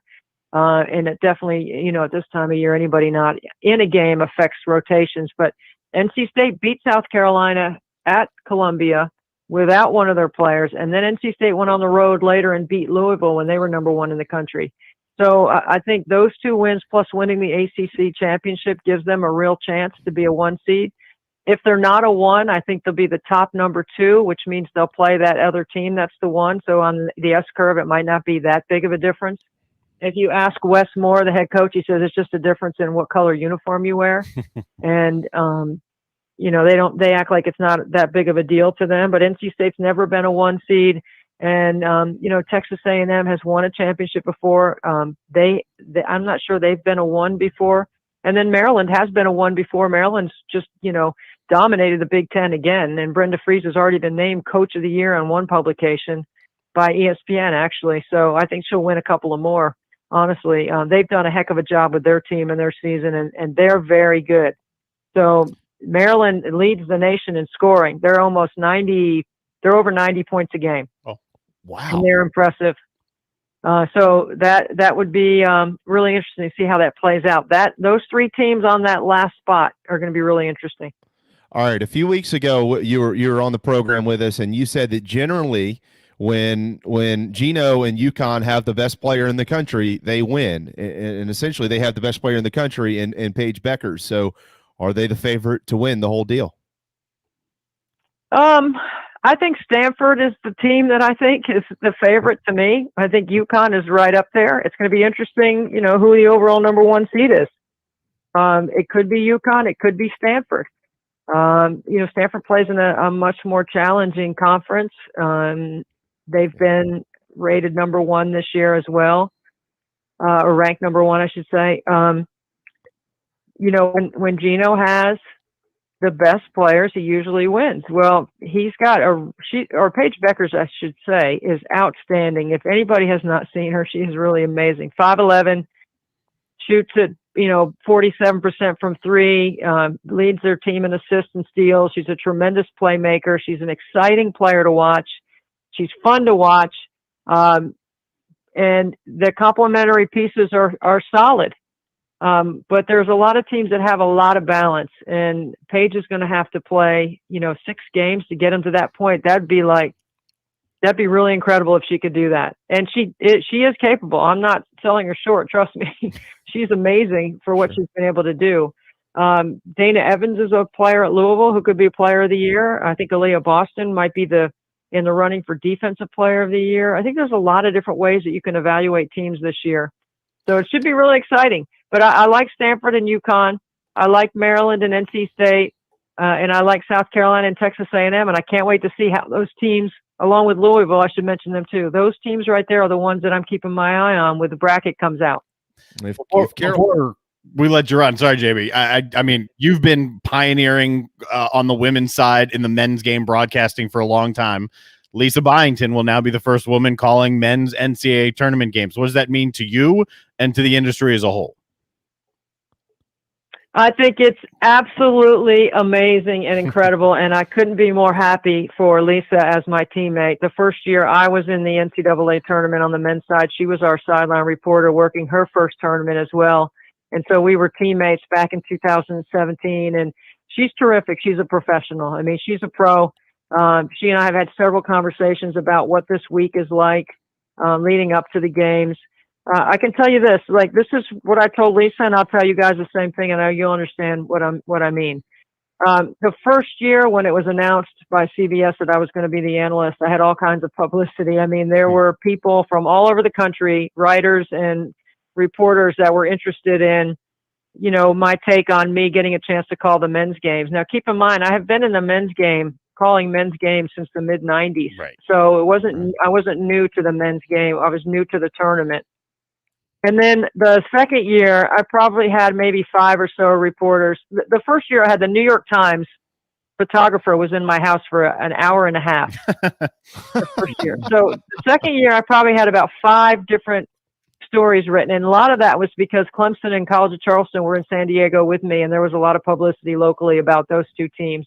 Mm-hmm. And then the third year, I had just a couple of stories. Last year, I might have had one person call me and ask me how I felt about not having a tournament. And this year, I've really only done a couple of radio shows, no newspaper, nothing special. And I told Lisa to expect the same thing. That I think it's for people that think that you got the job because you were a woman. There are going to be a lot of people that are going to think that. But anybody who knows the game and has listened to you knows what a pro you are. And it might have, maybe people think that it helped you get the job, but it's not going to help you keep it. Mm-hmm. So do your job, stay focused on, what you need to do to prep, block out all the noise that comes with it, be a good teammate, and think about your team.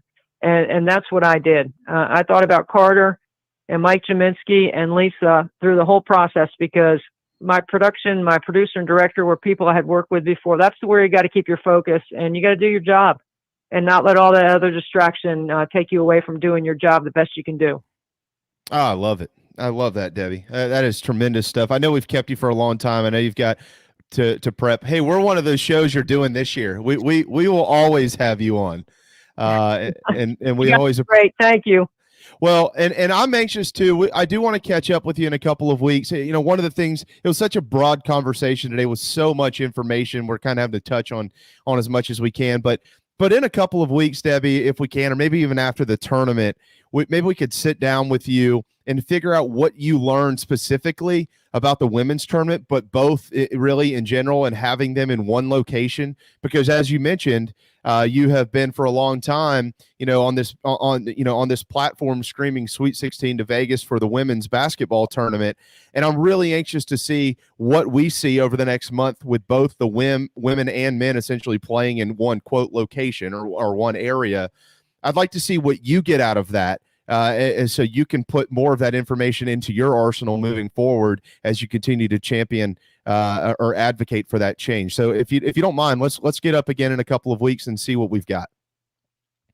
We will definitely do it, guys, and I appreciate your support, and thank you for having me on. Always. Can't wait to hear the calls, Debbie. Thank you. Have a wonderful week. Thanks, guys. Take care. Debbie Antonelli, of course, Mount Pleasant resident, but she also is employed by essentially every network in the world when it comes to basketball. And we probably kept her way too long today. We were texting this morning, and I asked her, time, is this okay? Is that okay? She said, of course, whatever.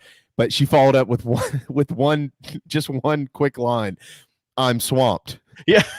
She tweeted out a picture this morning. I mean, it was one of the first things I saw when I woke up of her actually, doing prep, because she finds out the matchups yesterday. And then that's the point when CBS tells everybody where they're going, what announced teams have which games.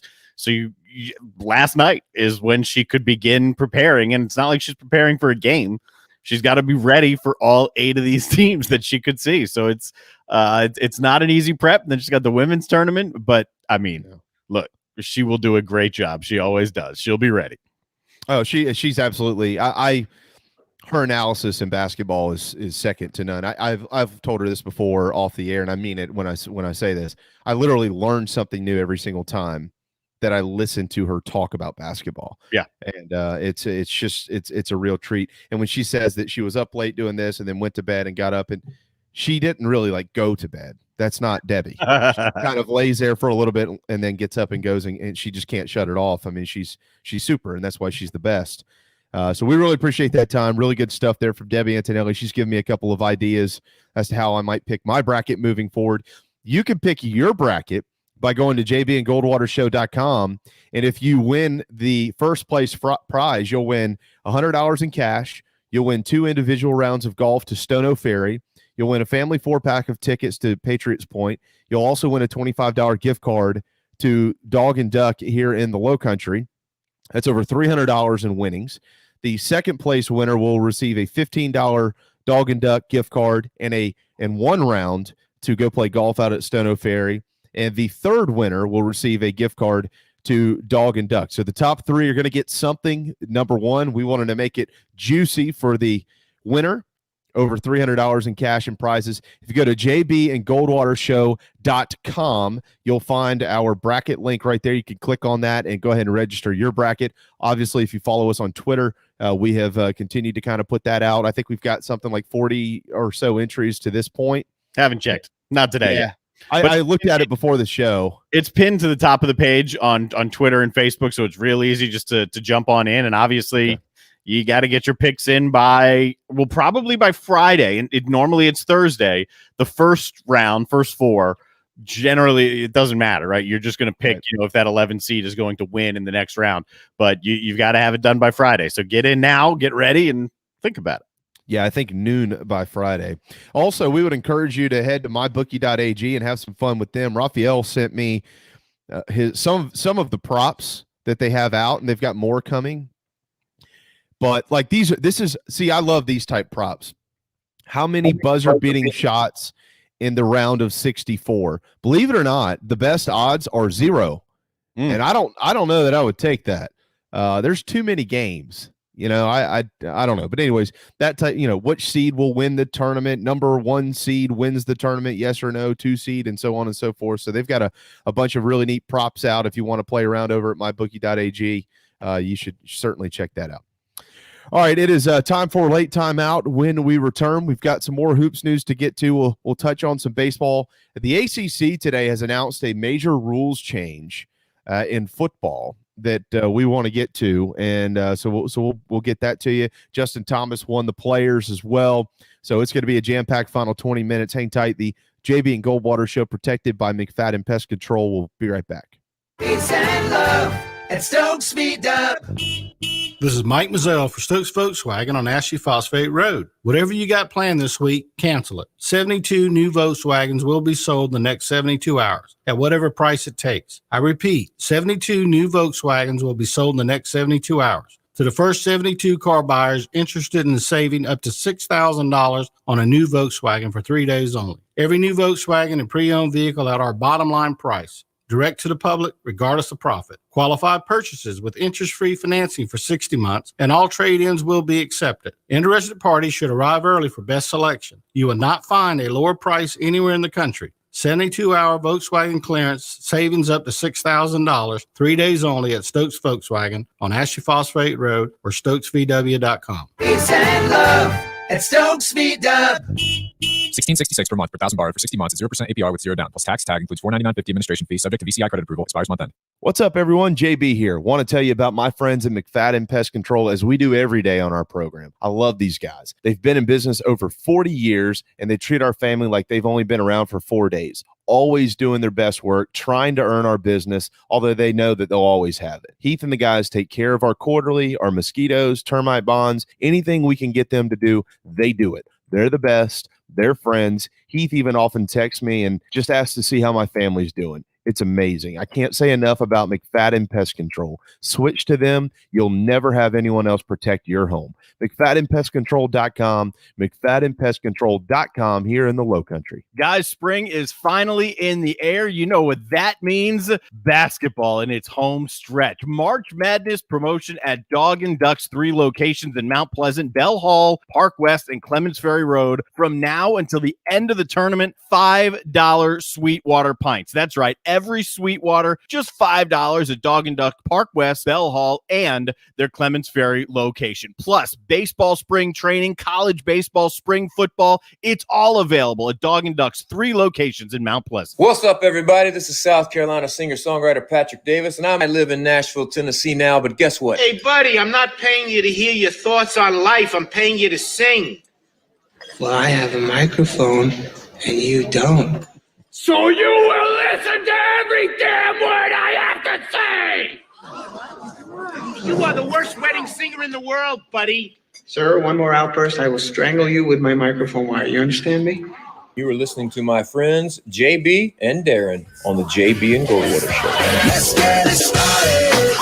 Let's get it started. All right, we've got a busy last few minutes right here on the JB and Goldwater Show. We'll get to it in a moment. Want to remind you all always about our friends over at DB's Cheesesteaks. It is the best cheesesteak in town. DB'sCheesesteaks.com for their entire menu. Head to any of your delivery apps as well. DoorDash, Uber Eats. If you're in the Low Country area, DB's Cheesesteaks is what you want to order. On those, we'll drop it off at your doorstep. Don't forget the boardwalk fries. My personal recommendation. It's simple. The buffalo chicken cheesesteak at DB's Cheesesteaks. DB'sCheesesteaks.com.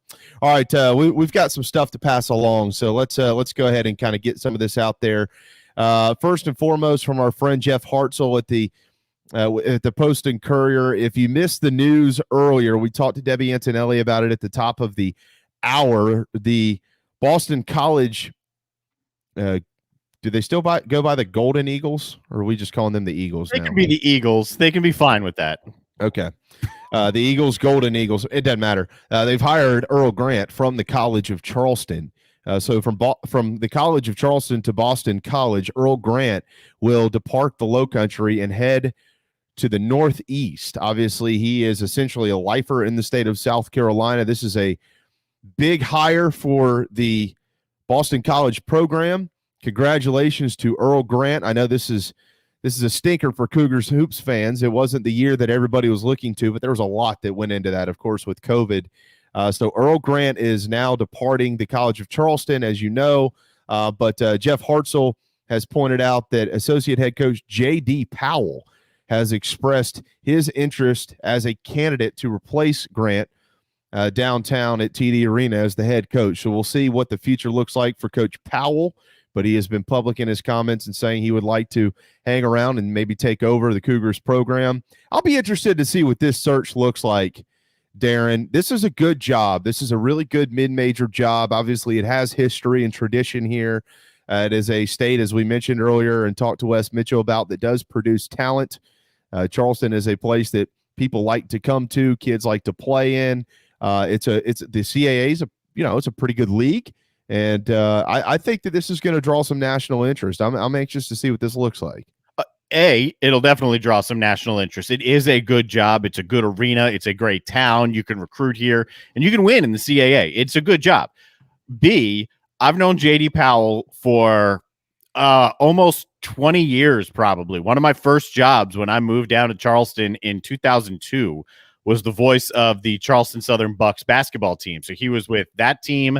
Right. I believe he's been over at the Citadel. I think he was there with me at one point as well, and over at the College of Charleston. He's been D1 basketball in Charleston for almost, if not longer than 20 years. Former Clemson guy also. So personally speaking, just because I've known him for a long time, he's a good dude, good family.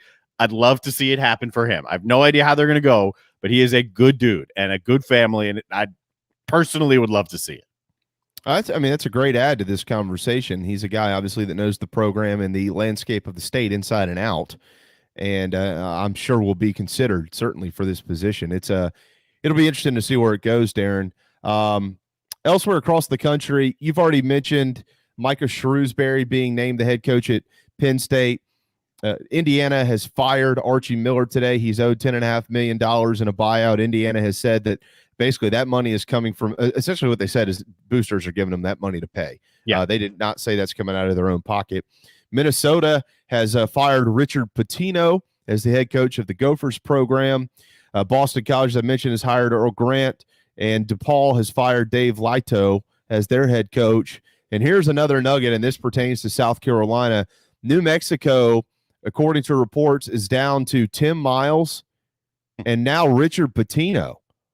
So if New Mexico is down to Richard Pitino and Tim Miles, Richard Pitino just got fired. This has been happening, and this has been behind the scenes. Okay, if he's out, maybe we'll bring him in here.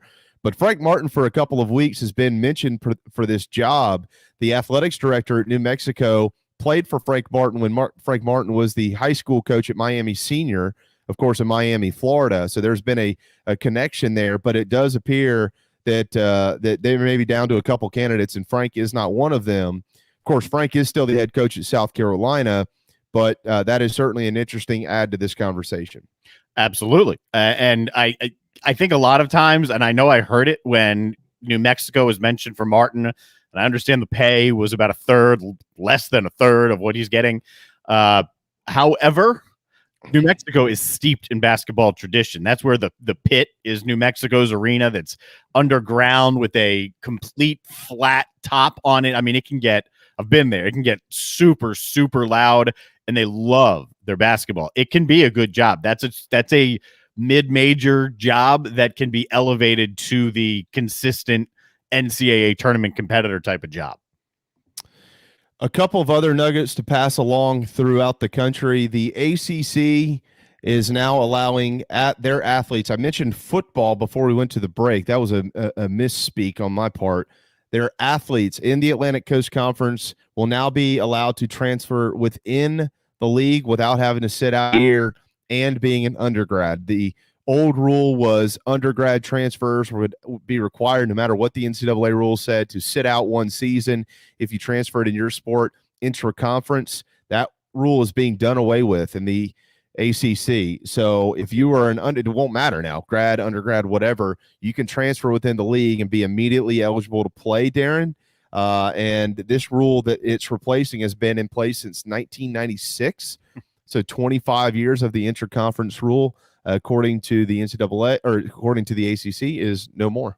A lot of schools or leagues have this rule. I would expect a lot of leagues to now follow the ACC's lead, because you don't want one league to be doing this and not be able to have the same, the same option for your kids. Transferring is part of the game today. Transferring is part of college athletics. So if you're recruiting, let's say in the SEC, and you've got a kid that, you know, whether he's going to play for you or not, in the back of his mind, he's got to be thinking, what if it doesn't work out?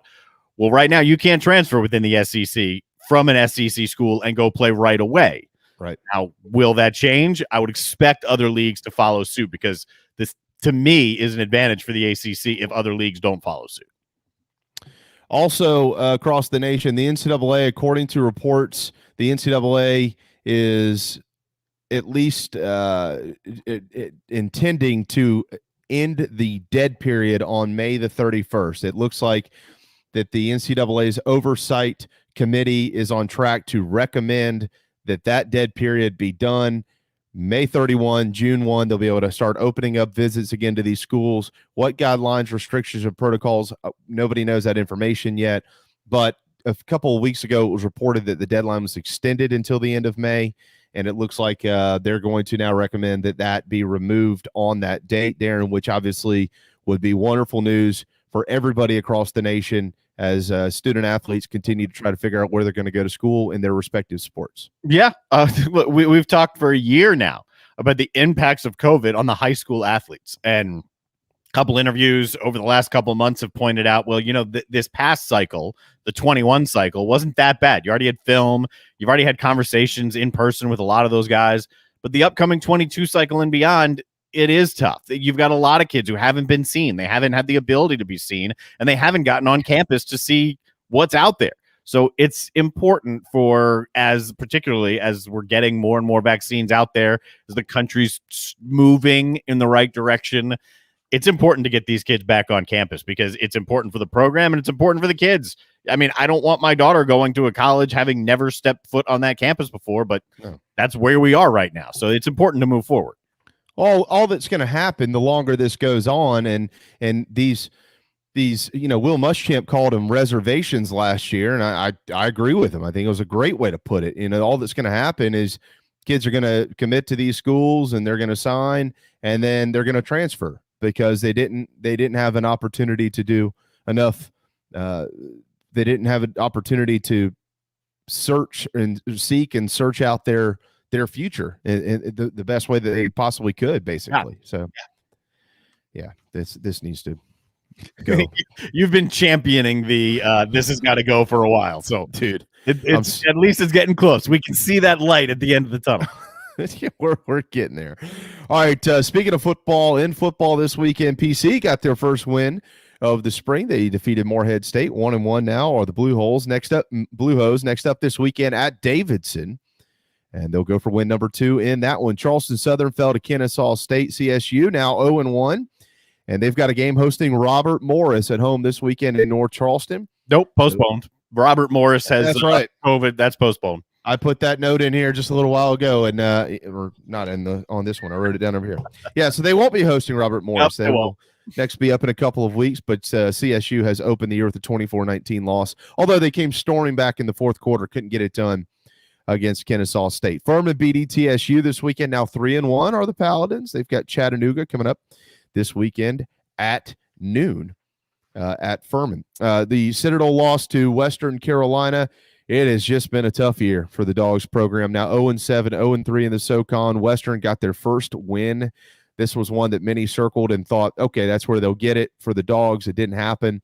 They will host ETSU this Saturday down at Johnson Haygood Stadium. Samford 37-31 over Wofford. They were down 24-17 at halftime, and they outscored the Terriers 20-7 in the second half of that one. Samford now 2-2. Wofford falls to 1-2. They've got VMI March 27th at home in the upstate. VMI team this year, I believe they're 3-0. It's a sneaky good team this year. They're really good, and there are some that are wondering why on earth is VMI not ranked in the FCS Stats Top 25. Not only are they 3-0, they've looked really good getting there. Yep. South Carolina State is now 1-1. They defeated Delaware State 17-9 this weekend. The Bulldogs next play at Alabama State on April the 3rd, and that was your FCS wrap-up from the weekend. Of course, Drew Brees retired this weekend, and Taysom Hill got a $140 million contract extension. 20 years in the books for Drew Brees. It almost it seemed like went kind of under the radar. There was so much going on this weekend with college basketball and, of course, with golf, which is something we haven't been able to get to today. But what a win for Justin Thomas at the Players' Championship, 14 under. He held up a shot ahead of Lee Westwood. I mentioned to Carrie this weekend, Darren, we could sit here and talk about the golf in itself and DeChambeau and what these guys did and didn't do. But the one takeaway that I had more than anything was there were fans, and it sounded like it. And golf on in the background just sounded different. It was great. It was not only fans, right? But you have one of the most iconic holes on the PGA Tour, really in the entire world, is number 17. And it wasn't it wasn't a full house. It wasn't close to a full house, but you had the buzz, you had the oohs and the ahs on the big putts and on the great shots, some of the approaches that Thomas hit. And yeah, I'd be lying if I didn't sit back closer to one of my surround sound speakers and pump the surround just to feel it and just to hear it again, because it was awesome. And players talked about it. And there were analysts who were on the course who were talking about it. It was a welcome sight and just a welcome feel to have that back. And I think that was number one story. Number two, you said last week that you liked Justin Thomas. You thought he'd play well. He didn't start well, but my God, did he play well Saturday and Sunday. Again, he's had a tough couple of months, really, with his grandfather and how close he is with Tiger Woods. And the other thing that came out of that really opened my eyes, not just how badly Rory McIlroy played, but then what he said afterwards, admitting that what Bryson DeChambeau is doing altered his swing, Rory's, and him trying to duplicate some of what DeChambeau is doing has thrown his swing all out of whack. And he said that's why he couldn't really figure anything out this week. That's a great point. Yeah, we'll see what he looks like moving forward. Rory just needs to be Rory. He doesn't need to be Bryson DeChambeau. Rory needs to be Rory. I'll tell you why I picked JT to win that thing. Do you know where he played college golf? He was down in Florida. He was SEC, Alabama. Alabama's winning everything right now. Why on earth would you not pick JT? Well, let me tell you something. I picked Westwood. So I was pulling for Westwood because that really would have been a great story. I mean, a guy who's 40 is now playing maybe some of the best golf of his career. He's won a couple of times on the European Tour this year, and his fiance is the caddy. Yeah. And she's one of the reasons he's playing so well. She's keeping him grounded, but 2 straight weeks, final group, just short. I want to know what type of player she is. Probably good. I would think so. But I don't know. I wonder if I just saw her respond there. I wonder if she could beat our good friend Meredith Taylor up in Columbia. I don't know a female golfer better than Meredith Taylor. Matter of fact, I don't know if I know a golfer better than Meredith Taylor. No offense to Scott Glaze and some of the other ones I know, but she can play. Yeah. So we'll say that. All right. What day is it on the Handy Dandy National Days calendar? I find it interesting that Monday is this national day, not like a weekend day, like a Saturday or a Sunday, but it's National Napping Day. Yeah. I read a happy, healthy dog sleeps 16 hours a day, so they like to nap. Oh, well, Capers, my 13-year-old, is probably the healthiest dog in the world. It is National Napping Day. It is also National Everything You Think Is Wrong Day, which that's not my cup of tea, but if you think something's wrong, then today, let it all out in some way, shape, or form. All right. So Westwood's wife is a sports psychologist, says John. I'm assuming he's right.